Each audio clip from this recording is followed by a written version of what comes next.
The main thing that we watch for, if, like, for example, I didn't know the date they got bred, what I'm going to look for is how full her bag is. So just in the last couple of days, all of a sudden we call it bagging out. She bagged out, and so she dropped her milk.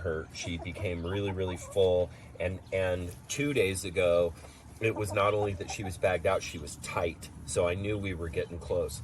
The other thing is the tendons. Now this particular doe doesn't like to be touched back here. So I'm actually, okay, there's another positioning small contraction right there. Okay. And so I don't want to touch her here. I would like to give you the example, but her tendons are super loose. So if I were to grab her right here, I could sink my fingers clear in and almost grab this whole portion of her tail and pull it away. These tendons loosen a lot. And if you feel a doe, good girl, I'm not going to touch you.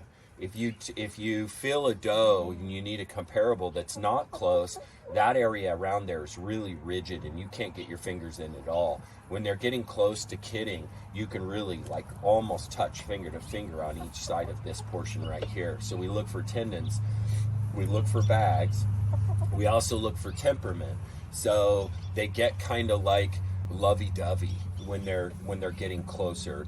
I think it's that they get like all their hormones are heightened and they're just more lovey-dovey and they want to come see you, and their temperament changes. So we look for that.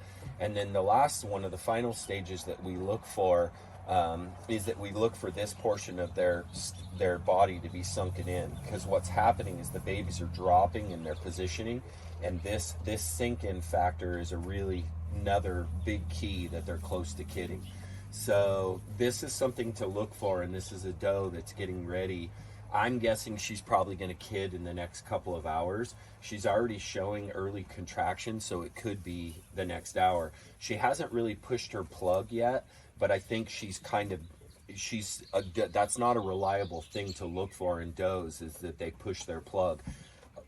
It's very common that they'll have a big shoestring hanging out, a big white, super stringy, thick, mucusy thing that'll dangle out of their vagina, and it's kind of like a shoelace hanging out of there. She isn't showing that, but they don't always show that. So that's another thing that we look for that's letting us know that kidding is imminent.